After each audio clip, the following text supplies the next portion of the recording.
결혼한 지 10년이 넘었습니다. 저는 프리랜서 카피라이터로 집에서 일하고 남편은 스타트업 대표로 매일 바쁘게 살아가요. 우리 부부는 그렇게 딱히 좋지도 나쁘지도 않은 관계였어요. 크게 싸우지도 않고 자주 웃지는 않지만 서로 할 몫은 하며 지냈죠. 7살 된 딸아이도 순하게 자라줘서 가끔은 이 정도면 나름 괜찮은 결혼 생활이지 생각했어요. 주말엔 아이와 공원에 가고 가끔 가족 단위로 외식도 하고요. 그게 평범한 그리고 제가 생각한 정상적인 가정의 모습이었거든요. 근데 그 평범함 속에 뭔가 이상한 기류가 느껴진 건 올봄이 시작되던 어느 날이었어요. 남편이 일 때문에 급히 차를 바꿔 타야 해서 그날은 제가 남편 차를 잠깐 운전하게 됐거든요. 아이를 학원에 데려다 주고 나서 차 안에서 음악을 틀려고 내비 화면을 봤는데 마지막 목적지로 등록된 장소가 낯익은 이름이었어요.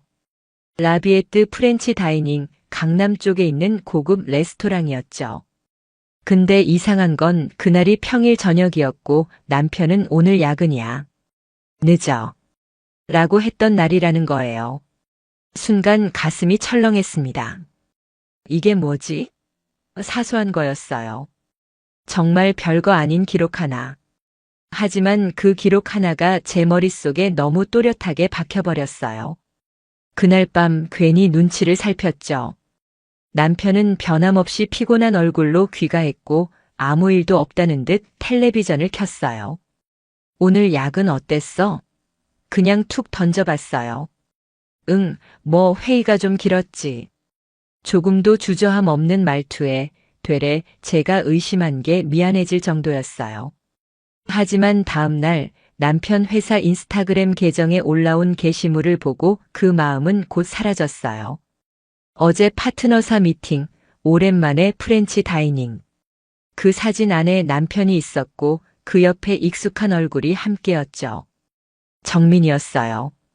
제 대학 후배. 졸업 후 연락 끊겼다가 몇 년 전 남편이 창업하면서 다시 이름을 들었어요. 그때 남편이 말했거든요. 우리 이번에 새 투자자 들어왔어. 정민이라고 너 대학 후배 아니야? 처음엔 그냥 반가웠어요. 능력 있는 후배가 성공했구나, 대단하네. 그렇게 넘겼죠. 남편 말로는 정민이 쪽에서 먼저 협업 제안을 해서 함께 프로젝트를 하게 됐다더라고요. 그 뒤로 회사 행사 사진에도 자주 보이긴 했지만 스타트업이라는 게 다 그렇게 가까운 거라 생각했어요. 회사 사람들이 서로 형, 누나, 언니, 오빠 하면서 지내는 게 보통이니까요. 그런데 어제 그 사진 속에서 두 사람은 분명 달라 보였어요. 그건 단순한 친밀감 이상의 무언가였어요. 등받이에 걸쳐진 남편의 팔 약간 기대어 앉은 정민, 그리고 두 사람이 서로를 바라보는 시선. 그걸 본 순간 심장이 쿵 내려앉는 느낌이었어요. 뭔가 잘못됐다는 생각이 확 밀려들더라고요. 설마 입 밖으로는 못 꺼냈지만 머릿속은 이미 수많은 가정을 하고 있었어요. 그리고 그게 저 혼자만의 착각이면 좋겠다고 진짜 간절하게 바랐어요. 그날 밤 괜히 혼잣말을 중얼거렸어요. 정민이 아직도 저런 스타일이었나 보네. 옆에 앉아있던 남편이 슬쩍 제 눈치를 보더니 대답도 안 했어요. 그때 저는 확신했어요. 그는 지금 뭔가를 숨기고 있어요. 아직 다 말할 수는 없었지만 저는 알아채고 있었어요. 그게 아주 사소한 흔적 하나에서 시작된 거였죠. 하지만 그 작은 이상함이 제 모든 일상을 뒤흔들게 될 줄은 몰랐습니다. 그날 이후 저는 아무 일도 없던 것처럼 행동하기로 했어요. 괜한 질문도 하지 않았고 웃으며 식사하고 딸아이랑 그림책도 함께 봤어요. 하지만 제 마음속은 하루 종일 팽팽한 실타래처럼 긴장돼 있었어요. 남편의 눈빛, 말투, 휴대폰 보는 횟수까지 세듯 관찰하게 되더라고요. 어디 다녀오면 괜히 옷 냄새도 맡아보게 되고요. 아니라고 너무 예민한 거라고 계속 말하면서도 손끝은 떨리고 있었어요. 그러던 어느 날 우연히 남편 회사의 인스타그램 계정에서 새로운 게시물을 보게 됐어요. 제휴 미팅 후 커피 한 잔 사진엔 정민과 남편이 있었고 그들 뒤로는 스타벅스 간판이 선명했어요. 그런데 저는 그 장소를 알아봤습니다. 저도 며칠 전 그 근처에서 아이 친구 엄마랑 점심을 먹었거든요. 그곳은 남편 회사에서 꽤 떨어진 강북 한복판이었어요. 회사 미팅이라면 굳이 거기까지 갔을 이유가 없었어요. 왜 굳이 거기서 만났을까? 머릿속이 점점 복잡해졌어요. 단순한 동료 사이에선 하지 않을 선택들이 반복되고 있었어요. 그날 밤 저는 일부러 이렇게 말했어요. 정민이 요즘 스타일 많이 달라졌더라. 분위기도 그렇고 예전이랑 느낌이 완전 다르던데? 남편은 잠시 고개를 갸웃하다가 그래. 뭐 그런가 그리고는 바로 물을 마셨어요. 대답하는데 걸리는 1초 남짓한 그 침묵. 그건 분명히 머릿속에서 무언가를 계산하고 있다는 신호였어요. 그 전엔 이런 질문을 하면 그냥 그치. 그의 요즘 방송도 나가고 그러더라. 하고 넘겼을 사람이었거든요. 그런데 이제는 조심스럽게 답하더라고요. 숨기고 있다는 뜻이죠. 남편이 잠든 뒤 저는 조용히 그의 휴대폰을 들여다봤어요. 비밀번호는 바뀌지 않았더라고요. 갤러리, 문자, 카카오톡, 별다른 흔적은 없었어요. 하지만 카카오톡 상단 고정 대화 목록 중 하나가 비어 있었어요. 프로필 사진이 없는 채팅방. 이상하게 기시감이 느껴졌어요. 정민일까? 확신은 없었지만 느낌은 있었어요. 그건 그냥 감이 아니라 여자의 본능 같은 거였어요. 그 다음 날 아이를 어린이집에 데려다 주고 집에 들어왔을 때 제 마음은 이미 굳어져 있었어요. 이걸 그냥 넘기면 안 된다고. 이대로 묻고 가면 나중에 너무 후회할 거라고. 그래서 저는 정민이에 대해 알아보기 시작했어요. 그녀의 이름을 포털에 검색했고 그녀가 운영하는 벤처 회사 홈페이지에도 들어가 봤어요. 이력서처럼 적혀 있는 경력, 기사 인터뷰, 각종 출연 목록. 처음엔 화려해 보였어요. 정말 능력 있는 사람처럼 보였죠. 그런데 몇 가지 이상한 점이 눈에 띄었어요. 학력 부분에 우리 학교 이름이 있긴 했지만 졸업 연도나 학과명이 틀려 있었어요. 기사 인터뷰에선 마치 광고업계에서 수년간 일한 것처럼 이야기했지만 제가 아는 정민이는 졸업 직후 바로 다른 길로 갔던 애였거든요. 하나하나 캡처해서 정리하기 시작했어요. 이건 그냥 제 감정이 아니라 기록으로 남겨둘 일이라고 생각했거든요. 남편은 그 와중에도 여전히 태연했어요. 주말엔 우리 부모님 뵈러 갈까? 응, 그러자. 표정 하나 안 변하고 그렇게 말했죠. 그런데 그 말이 오히려 더 무섭게 느껴졌어요. 모든 걸 들킨 사람보다 아직 아무것도 들키지 않은 사람의 그 여유. 그게 저를 더 조용하게 만들었어요. 말하지 않았어요. 화내지도 않았고 울지도 않았고 따지지도 않았어요. 그냥 지켜봤습니다. 그 사람의 시선, 말투, 몸짓, 숨소리 하나까지도 모든 걸 기억하고 분석하고 정리했어요. 이건 단순한 감정 싸움이 아니었어요. 저는 이제 싸움을 준비하고 있었어요. 그날 이후 저는 남편과 정민의 관계를 아주 구체적으로 따라가기 시작했어요. 모든 건 조용하게 절대 들키지 않게. 남편은 여전히 평소처럼 행동했어요. 아침이면 피곤한 얼굴로 커피를 마시고 저녁이면 아이한테 책을 읽어주고. 하지만 저는 알고 있었어요. 그 모든 평온함 뒤에 뭔가 숨겨진 게 있다는 걸. 사람은 반복되는 행동 속에서 실수를 하게 되잖아요. 남편도 마찬가지였어요. 수요일 저녁 남편은 평소보다 40분 정도 늦게 귀가했어요. 차가 좀 막히더라고. 그 말에 저는 그저 고개만 끄덕였어요. 하지만 그날은 서울 시내 전반에 비 소식도 없었고 실시간 도로 앱엔 정체 정보도 없었어요. 대신 남편 셔츠 소매에 미세하게 남은 향수 냄새. 그건 제가 평소 사용하는 브랜드도 남편이 쓰는 것도 아니었어요. 확신은 그렇게 만들어지는 거더라고요. 하나씩 아주 작고 미세한 것들이 쌓이면서요. 저는 정민의 SNS를 집중적으로 보기 시작했어요. 거기에는 남편의 그림자가 생각보다 자주 등장하고 있었어요. 심지어 어떤 게시물은 삭제된 상태였는데 캐시 백업을 통해 흔적을 찾았죠. 마치 둘만이 공유하는 순간처럼 뉘앙스가 묘하게 흐르는 사진들이었어요. 그중 하나 저를 멈춰 세운 건 오늘도 큰 힘이 되어줘서 고마워요. 라는 문구와 함께 올린 커피잔 사진이었어요. 그 사진 속 커피잔, 제가 며칠 전에 남편이 가져온 텀블러랑 똑같았어요. 숨이 턱 막혔어요. 한참을 화면만 바라보다가 핸드폰을 내려놨어요. 이제 도망칠 수는 없겠구나. 그 생각이 들더라고요. 정민이라는 후배. 제가 대학교 때는 꽤 순한 이미지로 기억하고 있었어요. 선배들 말 잘 듣고 조용조용하고 혼자 사색하는 걸 좋아하던 애. 하지만 지금 보는 정민은 전혀 달랐어요. 스타트업 대표 인터뷰, 미디어 출연, 세련된 외모, 그리고 내 남편. 그 둘 사이에 저는 아무런 자리가 없다는 걸 깨닫게 됐죠. 어쩌면 나만 빼고 다 알고 있었던 걸까? 그런 생각이 들었어요.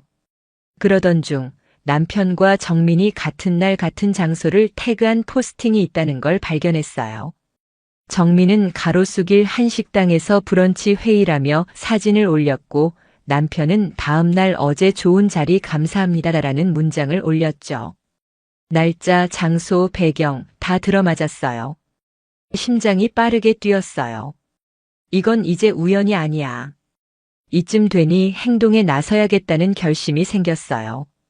전문가의 조언이 필요했죠.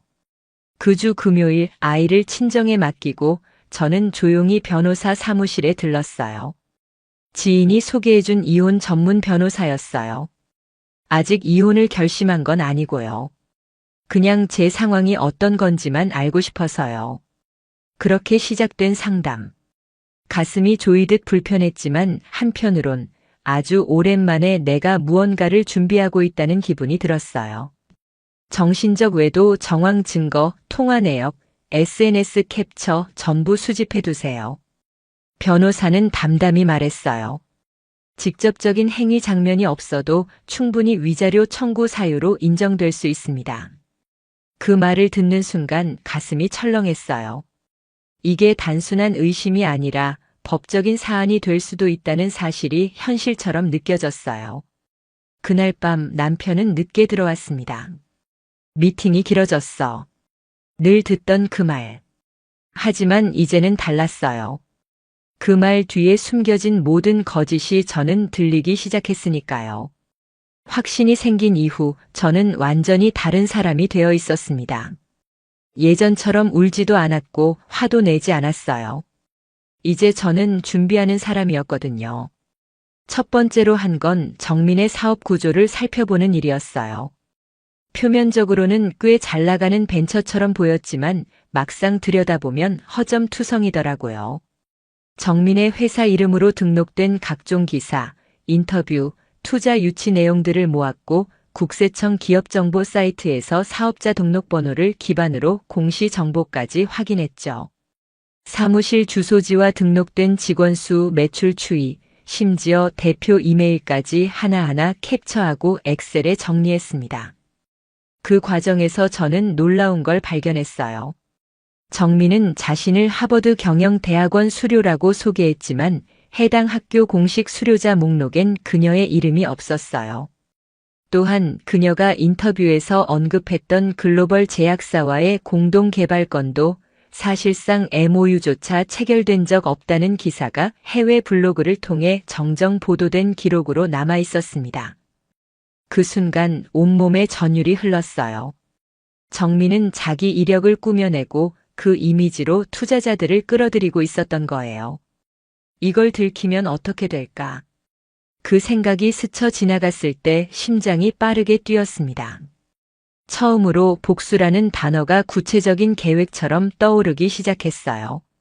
다음 단계는 남편의 회사 자료를 살펴보는 일이었어요.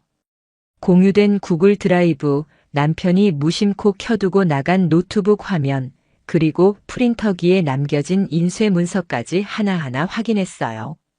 거기엔 정민과 맺은 제휴계약서 사본이 있었고 공동지분 투자라는 항목에 정민의 회사 명의로 들어간 자본금과 남편의 개인 지분 일부가 연결되어 있었어요. 이해상충. 두 사람이 공적으로는 파트너지만 사적으로는 분명히 선을 넘고 있었고 그게 이 계약 구조에서 고스란히 드러나는 거였어요. 증거는 쌓여가고 있었고 이제는 그걸 어디에 어떻게 쓸지 고민할 차례였어요. 제가 행동을 시작해도 절대 들키면 안 되는 시점. 그래서 저는 완벽한 평상심을 연기하기로 했어요. 평소보다 더 밝게 웃고 아이한테 더 자상하게 굴고 남편에겐 요즘 너무 바빠 보여서 걱정되라는 말까지 꺼냈습니다. 그러자 남편은 묘하게 안심하는 눈치였어요. 괜찮아. 그냥 요즘 일이 좀 많아서 그래. 웃으며 그렇게 말하던 그의 얼굴이 이상하게 느껴졌어요. 당신은 지금도 내가 모른다고 생각하지.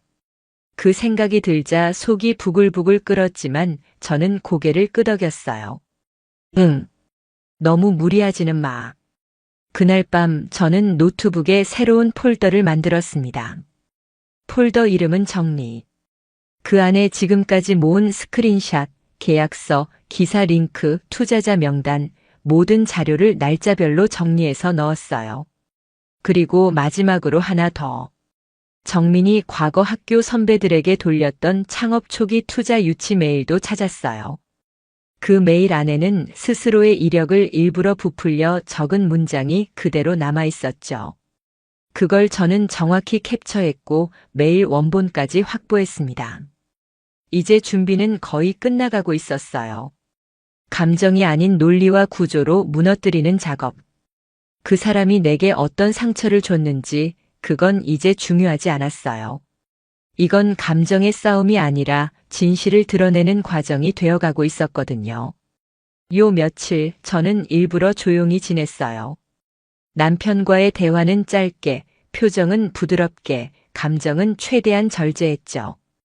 그가 방에서 나올 때면 먼저 웃으며 인사했고 식사 중에도 괜히 딸아이 얘기만 꺼냈어요. 사실은 일부러 그랬어요. 제 감정을 숨기는데 더 능숙해지기 위해. 그리고 그 사람의 반응을 보기 위해서요. 그러자 남편의 눈빛이 자꾸 흔들리더라고요. 식탁에 앉아 있을 때도 샤워 후 거울 앞에 설 때도 마치 제가 뭔가를 눈치챈 건 아닌지 계속 눈치를 보는 느낌이 들었어요. 아마 정민 쪽에서 압박이 들어왔던 것 같았어요. 이제 아내랑 정리 안 하면 우리도 그만하자. 그런 식의 말을 했겠죠. 그리고 그 타이밍에 제가 너무 조용하니까 남편 입장에선 더 불안해졌을 거예요. 그래서 결국 먼저 던졌습니다. 그날 밤 딸이 잠든 뒤 거실에 앉아 맥주를 따던 남편이 조용히 말했어요. 혹시 이혼 생각해 본 적 있어? 심장이 철렁했어요.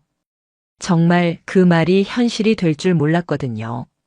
하지만 저는 아무렇지 않은 듯 웃었어요. 당신이 먼저 말할 줄은 몰랐네. 남편은 잠시 말을 잇지 못했어요. 그 표정, 저는 아직도 기억해요. 생각보다 제가 너무 담담하다는 사실에 당황한 눈빛이었어요. 그게 무슨 뜻이야? 그냥 우리 지금 서로가 뭘 원하는지 다 알잖아. 사실 나도 요즘 좀 많이 생각했거든. 이게 맞나 싶기도 하고. 그는 말없이 맥주를 한 모금 마셨어요. 저는 눈을 피하지 않았어요.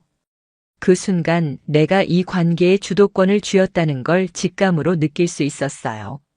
그럼 어떻게 할 건데? 그가 물었고 저는 일부러 아주 현실적인 말투로 답했어요. 아이도 있으니까 천천히 정리하자. 혼자 결정하기엔 복잡한 문제잖아. 그는 의아하다는 듯 고개를 끄덕였어요. 아직까지도 제가 정말 아무것도 모른다고 믿고 있는 얼굴이었어요. 다음 날 저는 바로 변호사에게 연락했어요. 어젯밤 남편이 먼저 이혼 이야기를 꺼냈어요. 그쪽에서 먼저 조정 신청을 하면 바로 대응할 수 있게 준비해 주세요. 변호사는 침착하게 말했어요. 이미 준비하신 자료들만으로도 유리한 상황입니다. 걱정 마세요. 그날 이후 저는 남편에게 평소보다 더 잘해줬어요. 퇴근길엔 좋아하는 맥주를 사다 놨고 아이가 아빠 품에 안겨 잘 때는 사진까지 찍어줬어요. 그게 제 방식의 연기였어요. 나는 아무것도 모른다는 완벽한 시선. 그 시선 속에서 저는 제 복수의 시간을 차곡차곡 쌓고 있었죠. 며칠 뒤 마침 정민 회사에서 투자자들과 만남이 있는 행사에 남편이 초대됐어요. 같이 갈래? 그 말에 저는 이렇게 말했어요. 우리 딸도 같이 가면 안 될까? 요즘 아빠 얼굴도 못 봐서 속상해하잖아. 남편은 당황한 얼굴이었지만 딱히 거절하진 못했어요. 그럼 뭐 데려가자. 행사날 저는 딸 손을 잡고 나타났고 그 자리엔 정민과 그녀의 투자사 대표들 그리고 남편이 있었죠. 밝게 웃으며 정민에게 다가가 말했어요. 남편이 요즘 너무 바빠서 딸이랑 놀 시간도 없어요. 오늘 이 기회라도 아니었으면 얼굴도 못 볼 뻔했네요. 정민의 얼굴이 굳어졌고 주변 사람들도 분위기를 감지한 듯 눈치를 보기 시작했어요. 그날 저녁 남편은 거의 말을 안 하더군요. 식사도 안 했고 아이랑 놀아주지도 않았어요. 조용히 샤워를 하고 방에 들어가더니 문을 닫고 한참을 나오지 않았어요. 이제 알겠지? 혼잣말로 그렇게 중얼거렸어요.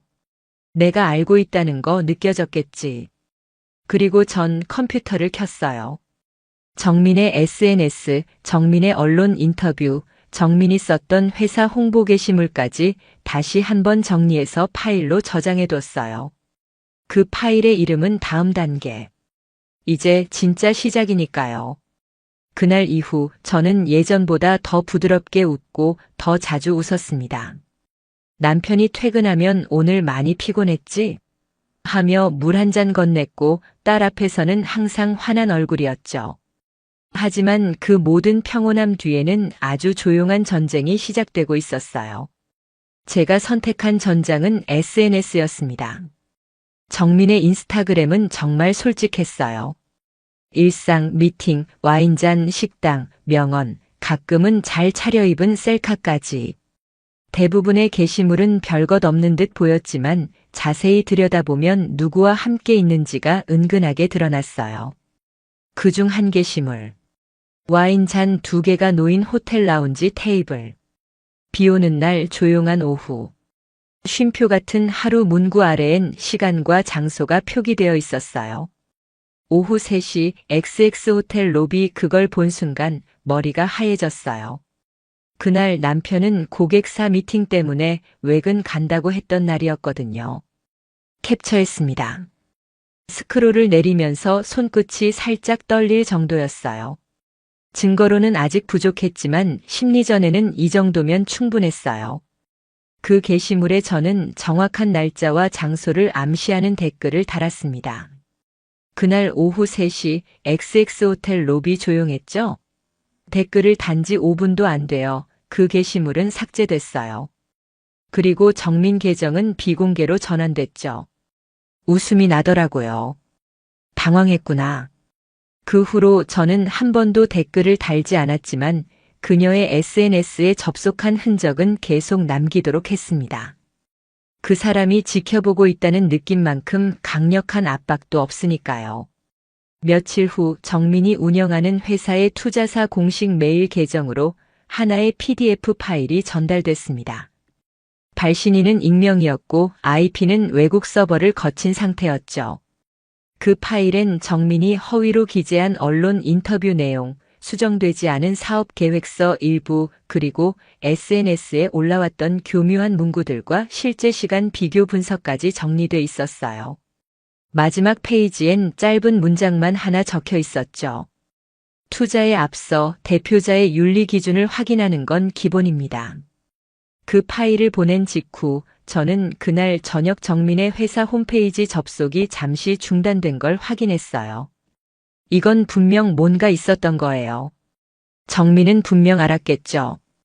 그 정보가 어디서 새어나갔는지, 그리고 누가 자신을 보고 있는지. 남편은 아직도 아무것도 몰랐어요. 퇴근해서 소파에 누워 딸아이 그림책을 읽어주며 웃고 있었죠.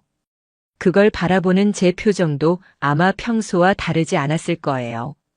하지만 그날 밤 저는 정민의 또 다른 인터뷰 기사를 캡처해서 익명의 블로그 계정에 올렸어요. 팩트체크, 그녀의 이력은 어디까지 진실인가? 라는 제목과 함께 정민의 이름은 직접적으로 언급하지 않았고 언론에 나온 내용을 그대로 바탕으로 정리했어요. 누가 봐도 특정인을 겨냥하지 않았지만 당사자라면 바로 느낄 수 있는 의도된 흔적들이었죠. 그리고 다음 날부터 정민의 SNS는 단 한 건의 게시물도 올라오지 않았습니다. 사실 지금까지는 정황뿐이었어요. SNS, 인터뷰, 캡처 다들 직접적인 불륜 증거는 아니었거든요. 심증은 충분했지만 법적으로도 움직일 수 있는 명확한 물증이 필요했습니다. 그리고 그 기회는 아주 예상치 못한 순간에 찾아왔어요. 그날은 토요일 아침이었어요. 남편은 아침 일찍 어디 나갔다 오겠다고 했고 딸아이는 어린이집 친구 생일 파티에 가기로 한 날이라 잠시 집에 혼자 있었죠. 거실 탁자 위에 놓인 남편의 백팩. 열 생각은 없었는데 지퍼가 열린 채로 메신저 노트북이 살짝 빠져나와 있었어요. 순간 가슴이 철렁했습니다. 심장이 요동치고 숨이 가빠졌어요. 하지 마, 그냥 넘겨 수없이 되뇌었지만 손은 이미 움직이고 있었어요. 노트북을 켰고 로그인은 자동 저장 상태. 그렇게 남편의 메신저 프로그램이 자동으로 연결됐습니다. 처음에는 아무것도 없었어요. 최근 대화 목록을 뒤지다가 정민이라는 이름은 보이지 않았죠. 하지만 숨김 대화라는 항목이 따로 있었어요. 그리고 거기엔 정민이라는 이름이 또렷하게 떠 있었습니다. 클릭하자마자 순간 세상이 무너지는 느낌이었습니다. 둘의 대화는 너무 일상적이었어요. 그리고 그 일상 속엔 너무 자연스럽게 우리라는 말이 섞여 있었어요. 오늘 저녁엔 그 호텔 말고 지난번 갔던 데로 갈까? 서연이는 눈치 못 챘어. 요즘 좀 무서워. 너무 조용해서. 애는 엄마가 다 보니까 편하긴 하다. 가슴이 찢어지는 아픔이 밀려왔습니다. 가만히 앉아 화면을 보는 것만으로도 숨이 턱 막히고 눈물이 핑 돌았어요. 하지만 울지 않았습니다. 저는 손끝으로 스크린샷을 찍었고 USB에 바로 저장했어요. 그뿐만이 아니었어요. 대화 내역 중엔 정민이 남편을 조롱하듯 말한 음성 파일도 포함돼 있었어요. 걘 진짜 아무것도 몰라. 그 와중에 내가 잘해주니까 또 고마워하더라니까. 불쌍해 진짜. 그 말에 숨이 막혔습니다. 목 안이 꽉 막히는 듯한 느낌. 그리고 한참을 멍하니 앉아 있었습니다. 그날 밤 저는 조용히 변호사에게 파일들을 넘겼어요. 변호사는 한 문장만 했어요. 이 정도면 끝났습니다. 그리고 그 순간부터 모든 게 다음 단계로 넘어가게 됐습니다. 며칠 뒤 남편은 느긋하게 퇴근해 거실 소파에 앉았고 저는 조용히 서류 한 장을 식탁 위에 올려놨습니다. 그는 대수롭지 않게 쳐다보다가 순간 얼굴이 굳었어요. 이게 뭐야? 이혼 조정 신청서야. 저는 차분히 말했어요. 내가 먼저 얘기 꺼냈으니까 빠르게 정리하자고. 그는 아무 말도 하지 못했어요. 시선이 바닥으로 떨어졌고 입술이 살짝 떨리더군요. 변호사랑은 이미 얘기 끝났고 재산 분할, 양육권, 위자료 문제도 다 정리되어 있어. 물론 그쪽 입장은 따로 들어보겠지만 서연아, 잠깐만. 그가 뭐라 말하려는 순간 제가 먼저 말을 끊었습니다. 정민이랑 나눈 대화들, 너희 둘이 주고받은 메신저, 그리고 정민이 나를 조롱하듯 남긴 음성 파일까지 다 가지고 있어. 남편은 입을 다물었어요. 눈빛이 흔들렸고 손끝이 미세하게 떨리고 있었습니다. 그동안 나를 무시했겠지. 아무것도 모른다고 생각했을 거야. 근데 말이야. 나는 내가 뭘 숨기고 있었는지 숨 쉬는 것처럼 다 들여다보고 있었어. 그날 밤 남편은 잠도 자지 못하고 작은 방에 앉아 꼼짝도 하지 않았습니다. 다음 날부터 공식적인 법적 절차가 시작됐습니다.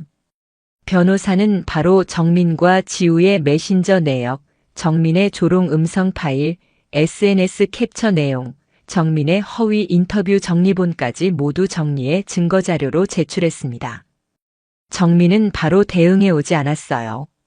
하지만 그녀의 변호인이 보낸 첫 공문에는 개인 간 오해로 인해 발생한 갈등이라는 문구가 있었습니다. 웃기더군요. 오해? 메신저로 내 딸을 방해물이라고 언급한 그 메시지까지 있는데 그게 오해야? 제 변호사는 정민 측의 상간자 소송 예고서도 함께 보냈습니다. 지금은 협의 단계지만 정식 소송 절차로 전환될 가능성도 열려 있습니다. 그리고 제가 준비한 또 하나의 작업이 있었습니다. 익명으로 제보한 자료 덕분에 남편이 회사 내에서 정민 측과 얽힌 이해상충 문제로 공정거래 위반 조사를 받기 시작했어요. 처음엔 남편도 대수롭지 않게 여긴 듯 했지만 며칠 지나지 않아 회사에 소문이 돌기 시작하자 급격히 말수가 줄어들더라고요. 회사에서 이상한 얘기 도는 것 같아. 남편이 중얼거렸고 저는 아무렇지 않게 말했어요. 그럴 수도 있지. 요즘 내부 제보가 워낙 많다더라. 그 말에 남편이 저를 바라봤습니다. 그 눈빛은 처음으로 의심이 섞인 눈빛이었어요. 그제야 깨달았을 겁니다. 지금 이 모든 일이 단순한 우연이 아니라는 걸. 하지만 이미 너무 늦었어요.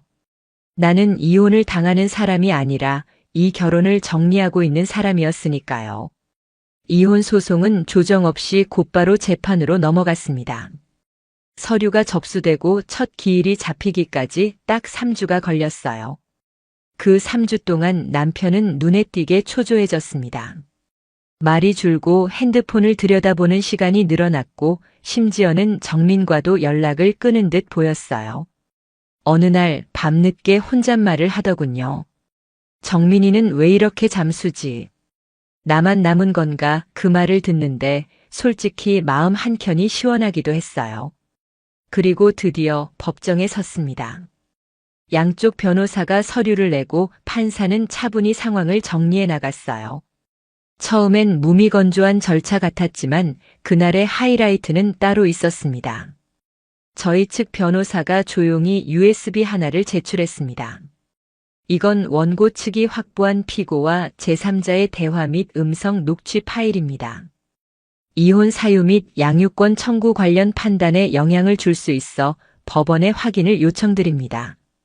판사는 파일을 받아 컴퓨터에 연결했고 회의실 내 스피커로 짧은 음성 하나가 흘러나왔어요. 걘 진짜 아무것도 몰라. 그 와중에 내가 잘해주니까 또 고마워하더라니까? 불쌍해 진짜. 정적. 그 짧은 순간 법정 안의 공기가 완전히 얼어붙었습니다. 남편은 시선을 피했고 정민은 마치 자리를 뜨고 싶은 듯 의자에 가만히 몸을 파묻었어요. 판사는 서류를 천천히 넘겼고 저를 바라보며 이렇게 말했습니다. 자녀 양육권은 원고에게 100% 인정됩니다. 또한 피고 측의 명백한 유책 사유로 인해 위자료 지급 책임 역시 피고 측에게 전가함이 합당하다고 봅니다. 그 순간 정말 끝났다는 느낌이 들었어요. 제가 이렇게까지 오기까지 얼마나 많은 밤을 울며 버텼는지, 얼마나 참으며 웃는 척을 했는지. 이제야 모두 의미가 생겼습니다. 법정 밖으로 나왔을 때 햇살이 눈부시게 밝았어요. 그 밝음 속에서 저는 처음으로 해방이라는 단어를 떠올렸습니다. 며칠 뒤 정민 측 투자사 두 곳에서 계약 해지 공고가 떴다는 이야기를 들었어요. 한 곳은 언론에까지 노출됐고 대표 이력 및 도덕성 관련 내부 감사 착수라는 문장이 기사로 실렸죠.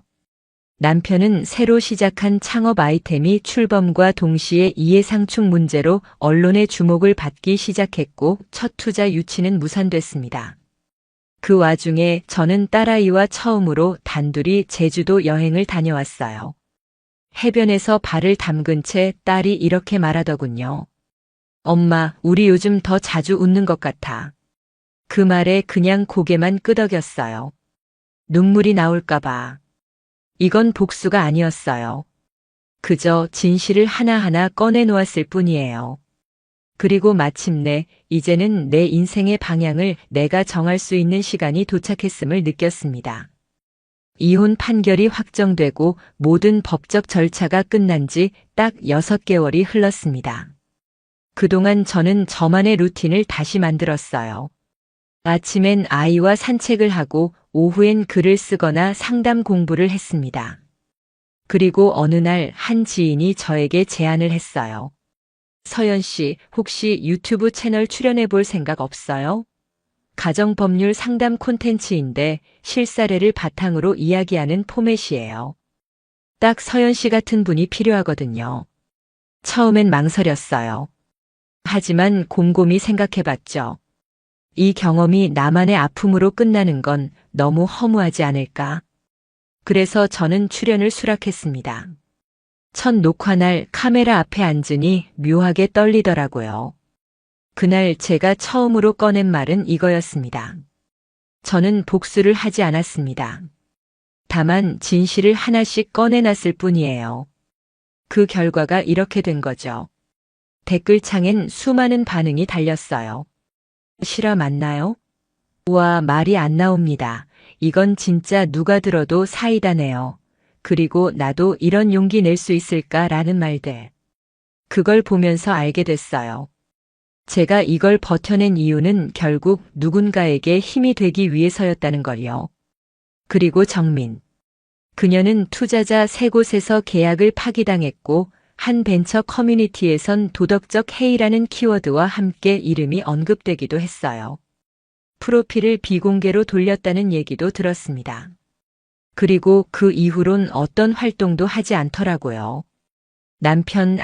전 남편 지우는 창업했던 회사에서 손을 뗐고 최근엔 한 지방 도시로 내려갔다는 얘기를 들었어요. 다시는 연락이 없었습니다.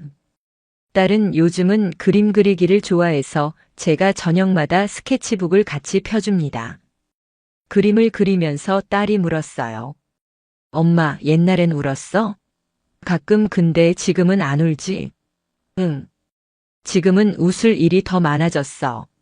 제 삶은 회복된 게 아닙니다. 격상된 겁니다. 남편에게 버림받고 후배에게 배신당하고 사랑과 믿음 모두 무너졌지만 그 모든 걸 지나 이젠 누군가의 조언자가 되었고 누군가의 위로가 되었고 무엇보다 제 아이의 자랑이 되었어요. 마지막 인터뷰에서 제가 한마디를 끝으로 정리했어요. 복수요? 그건 감정이 할 일이에요. 저는 그냥 사실을 정리했을 뿐입니다. 거짓은 결국 스스로 무너지니까요.